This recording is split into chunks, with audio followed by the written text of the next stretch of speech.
1938. The German government breaks ground on a factory in a city built to make one car for every worker. By 2015, that company had installed illegal software in 11 million cars. By 2023, the total bill had reached $33 billion. Today, Volkswagen. Welcome back, Mac here. Today we open the Volkswagen glove box. 87 years, one man's order, one major who saved it, one engineer who made it famous, one software engineer who blew it all up. 47 slides. Let's go. 1934. Berlin. A dictator tells a car designer to build a car every German worker can afford. February 1934. Adolf Hitler opens the Berlin Motor Show and announces a national project, a car for the German worker. Price target, under 1,000 Reichsmarks. The man he calls to build it, Ferdinand Porsche. Porsche is 58 years old. He has already designed racing cars, aero engines, and a vehicle for Austro-Daimler. He has not yet designed anything that's sold in volume. The car is called the KdF-Wagen, Kraft durch Freude, strength through joy. Rear engine, air-cooled, aerodynamic body, the shape that the world will later call the Beetle. Porsche refines the design through 1936 and 37. It is, by every measure of its era, an engineering accomplishment. The regime launches a savings scheme. Workers pay 5 marks a week into a stamp card booklet. Complete the booklet. Get the car. 336,000 Germans sign up and start saving. Not one of them ever receives a car. The war begins before a single civilian vehicle is delivered. May 26, 1938. Groundbreaking ceremony on the Mittelland Canal. Lower Saxony. The factory and the city are built together from nothing. The city is named Stadt des KdF-Wagens, City of the Strength through Joy Car. Population target, 90,000. It is the only city in German history founded to build one specific automobile. September 1939. Germany invades Poland. The Wolfsburg plant, which has produced fewer than 200 civilian cars, pivots entirely to war production. The Kübelwagen, a military utility vehicle. The Schwimmwagen, an amphibious variant. No more KdF wagons. The 336,000 savings card holders are not refunded. Now we get to the part nobody at the press junket likes. By 1945, the factory still stands. One British Army major decides what happens next. April 1945. British forces take Wolfsburg. The factory is damaged but standing. Major Ivan Hirst, 29 years old, Royal Electrical and Mechanical Engineers, is tasked with getting the plant operational. The Allied Control Commission wants it demolished for reparations. Hirst decides instead to produce cars for British occupation forces. He prints orders for 20,000 vehicles. Hirst paints a Beetle bright green to catch the eye of the Control Commission. It works.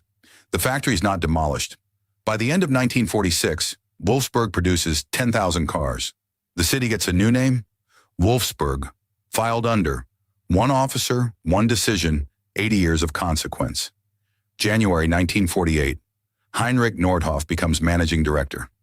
Former Opel executive, former Soviet zone persona, non grata. Wolfsburg is not his first choice. It is the only job he can get. He takes it.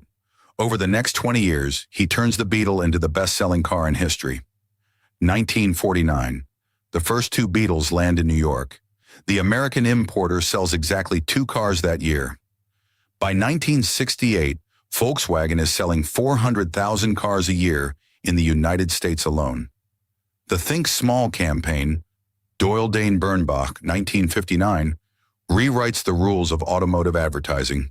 The final Beetle rolls off the line in Puebla, Mexico on July 30th, 2003. Total production, 21,529,464 units.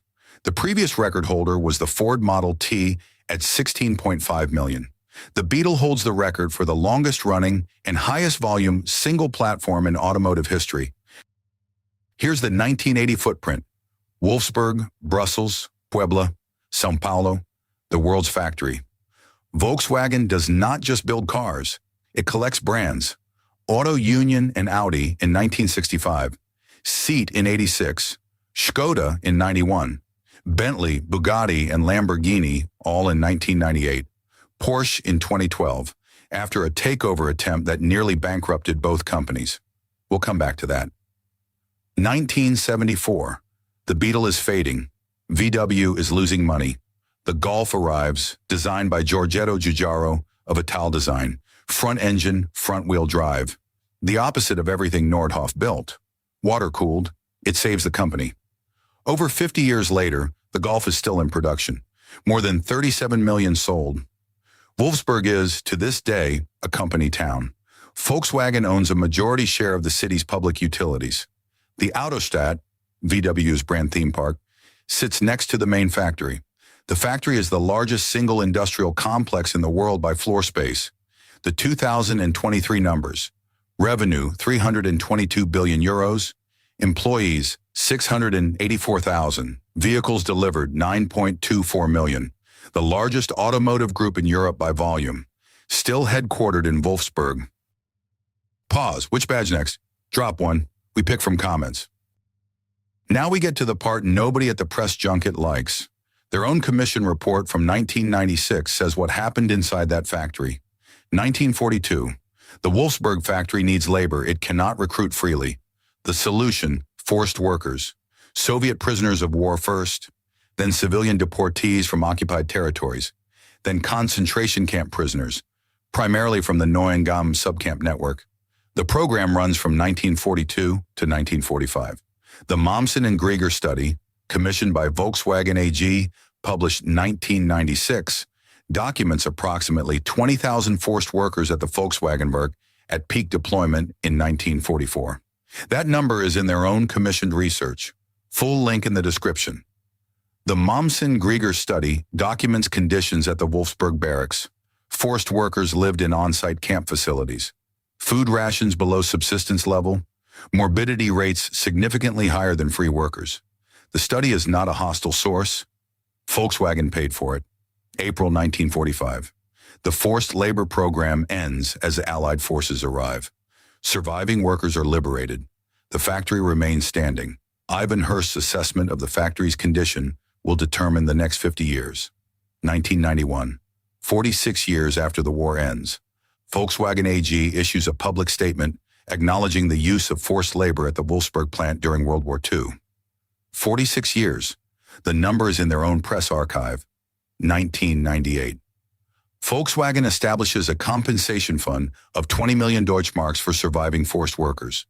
In 2000, the company contributes 100 million Deutschmarks to the Federal Foundation, Remembrance, Responsibility, and Future. Both figures are in their own press releases. 46 years to say it out loud.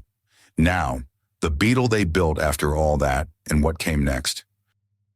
VW versus everyone else. The receipts go back to a boardroom in Stuttgart. 2007, Porsche SE, the holding company, begins accumulating Volkswagen shares covertly through options. By October 2008, Porsche reveals it controls 74.1% of VW.